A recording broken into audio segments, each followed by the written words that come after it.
Good afternoon, my friends.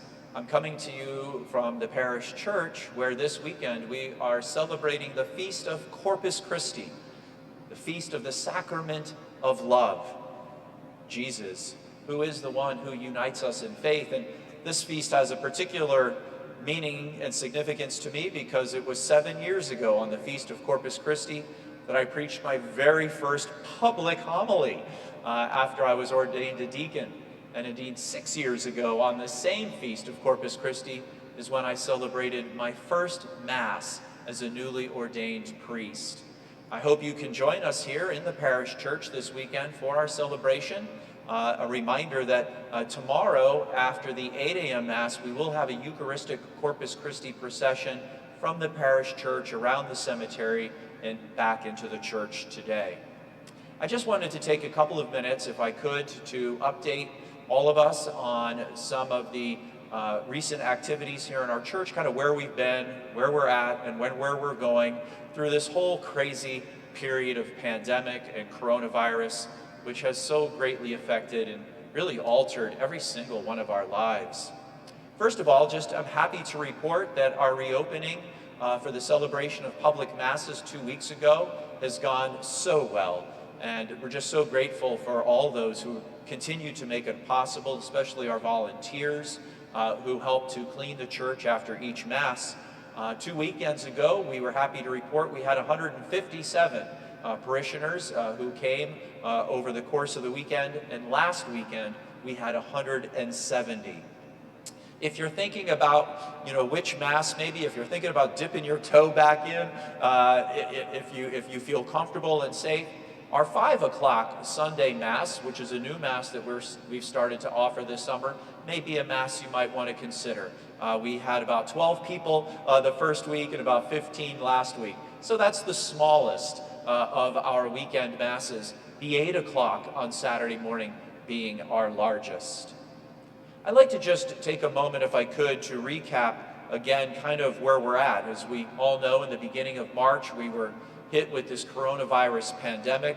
We had the stay-at-home orders that came in. We had to stop the celebration of public masses, and that caused, as it has for many businesses, a financial crisis in our community.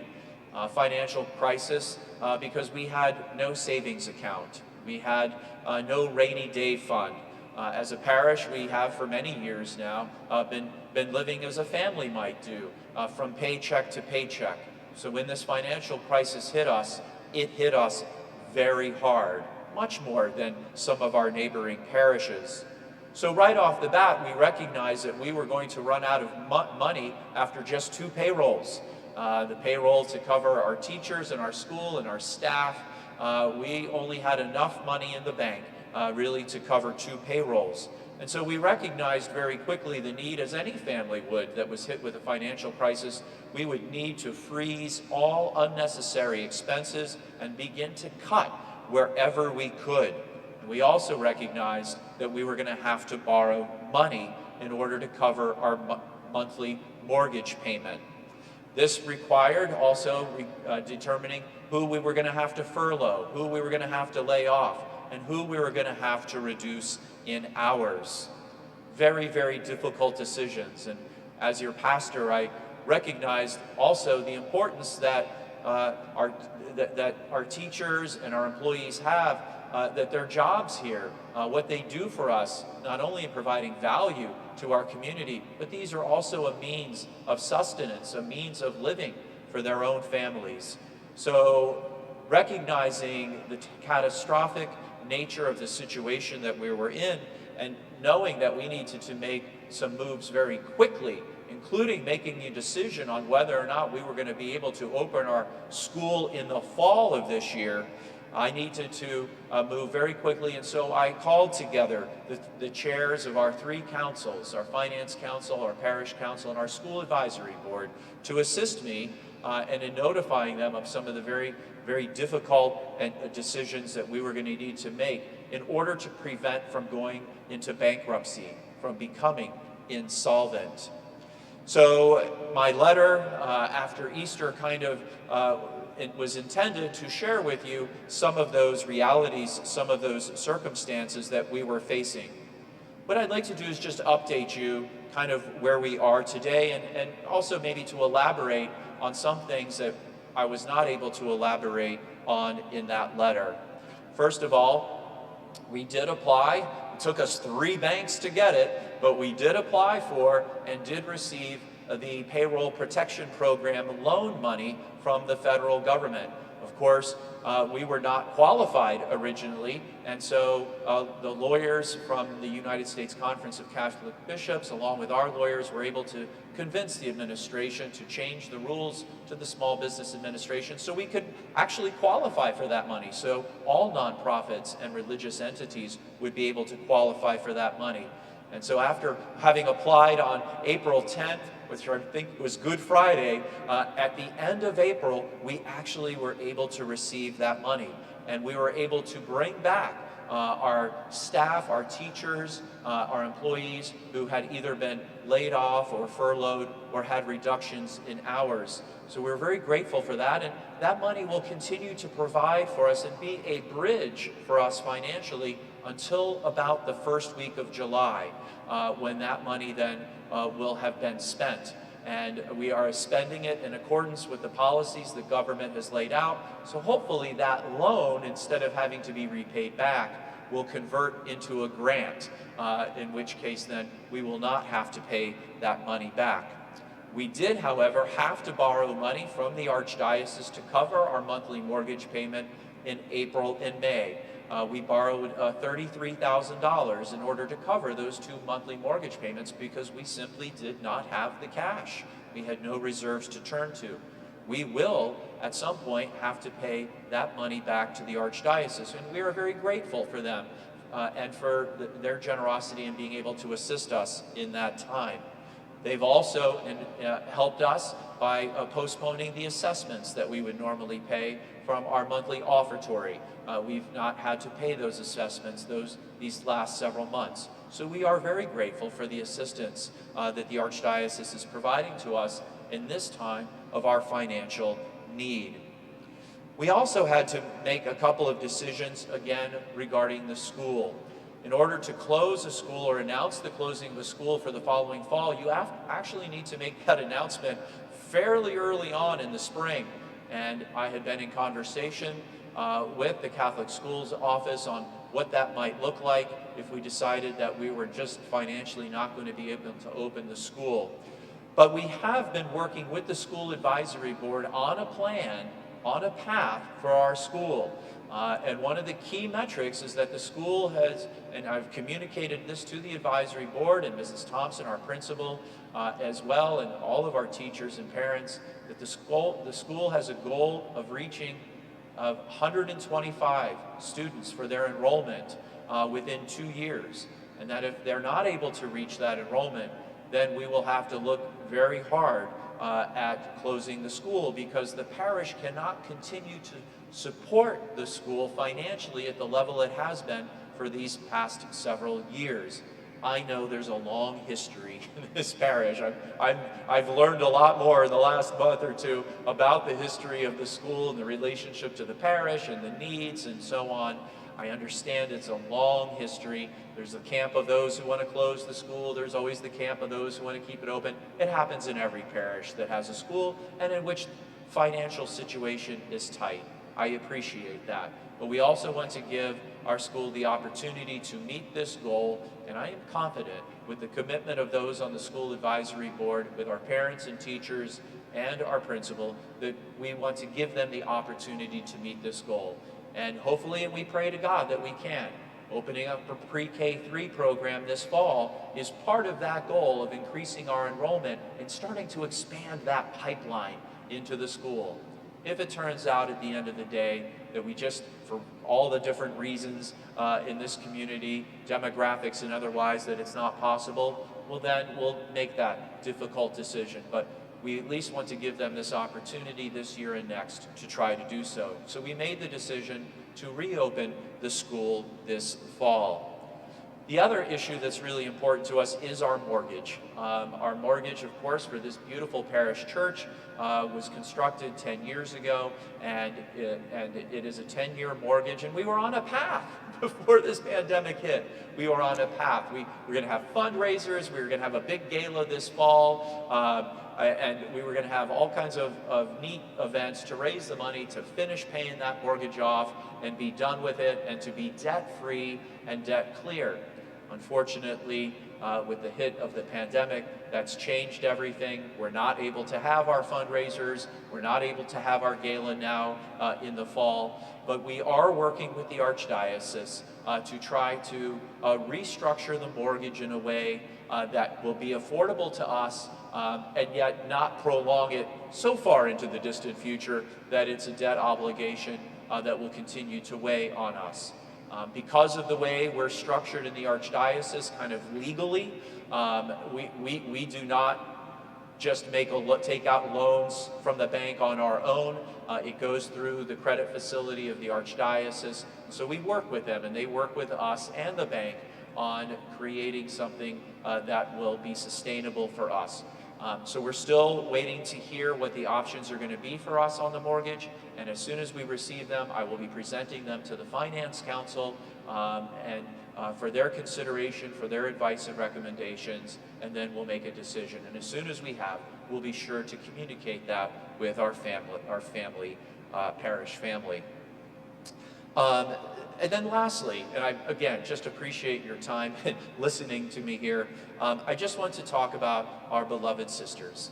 Once again, in March, when this crisis hit, and we realized that we had to reduce our expenses, some immediately, and then also even looking for the next fiscal year, we noticed and we determined that we could not afford to continue to pay the monthly stipend to the Mother House for the sisters here in the convent, that was going to be one area that we were going to have to cut back on. And we talked about that. And the other issue is that we also knew that not having a savings account, at some point we're going to have to figure out a way to raise some money to put into a savings account so that if we get a second wave of this virus in the fall or at some point in the future, that we'll have some kind of backstop, that we'll have some sort of savings, some sort of rainy day fund in order to not go through all of this again.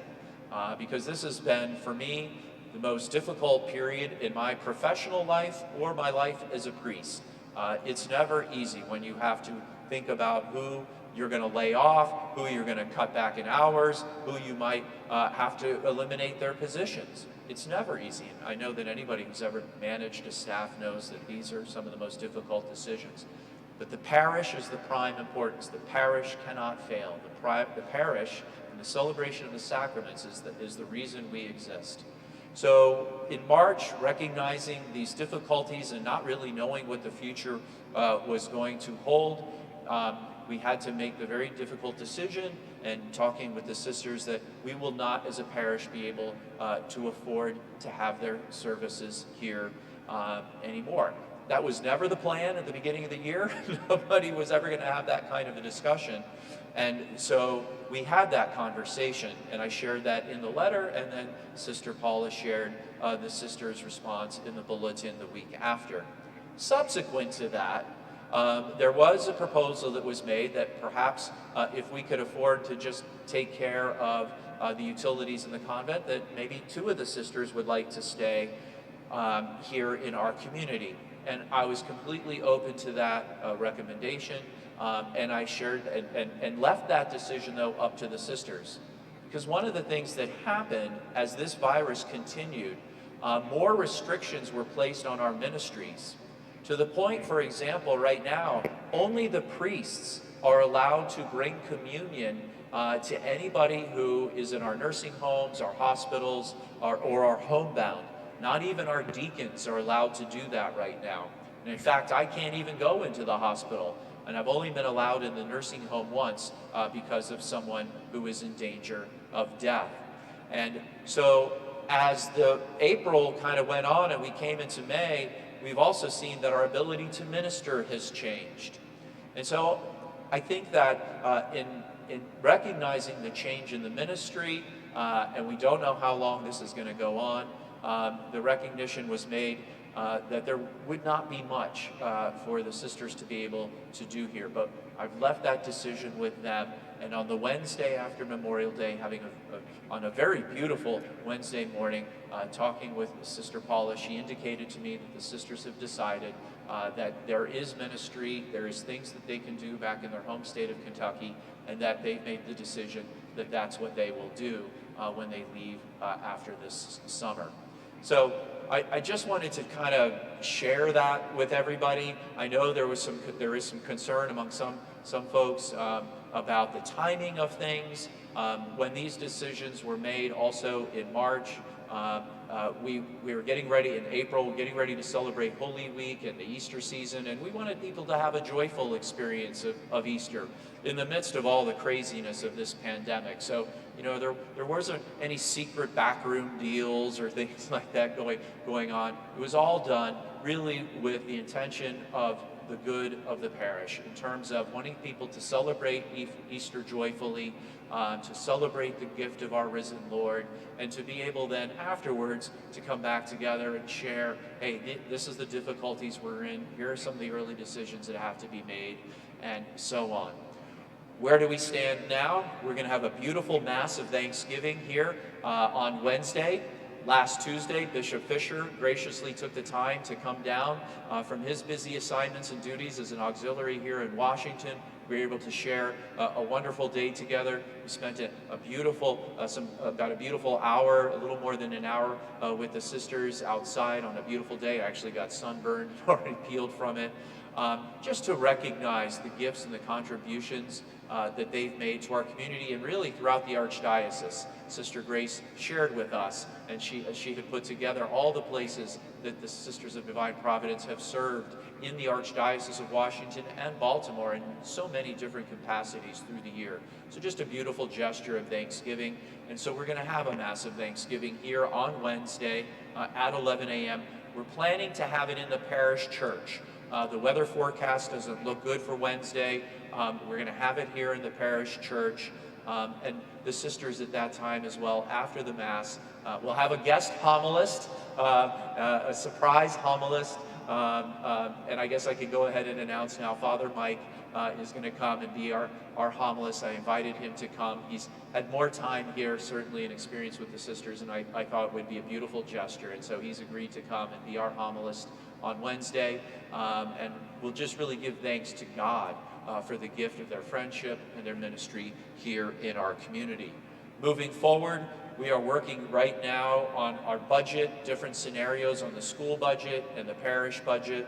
I've asked the School Advisory Board to review the school budget. Of course, the Finance Council then will review both budgets, and we'll present this information to the parish. Once everything's been approved and what we submit to the Archdiocese, we will submit to everybody. We'll publish it so everybody can see all the numbers as they are.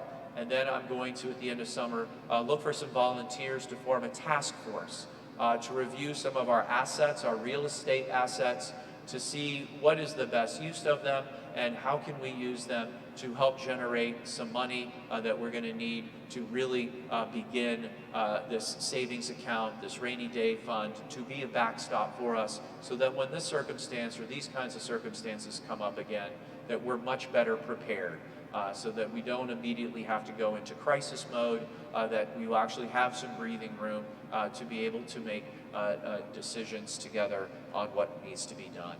So I know I'm long-winded. I get criticized for a lot of things. I'm very much of an imperfect instrument of God's will. I know this, but I just wanted to take this opportunity to share with you. I'm so appreciative of all the emails and calls of support. So many people have offered their services in so many ways. We'll be reaching out to you to assist us as we continue to move forward, really putting our parish on a solid financial basis, using the temporal goods that all of you have contributed and sacrificed for the good of this parish, so that we can minister the Word of God together in this community, which started all those many years ago, back in 1888 with the old St. Mary's Church here where the cemetery is today. So thank you for your time. Thank you for your prayers. Please know of my prayers for you as we continue to navigate these very tricky waters. And let us celebrate together the gift this weekend of Corpus Christi, the gift of the real presence of Jesus in the Eucharist, the gift of his love made present for you and for me. May God bless you. God love you. Be safe and stay well.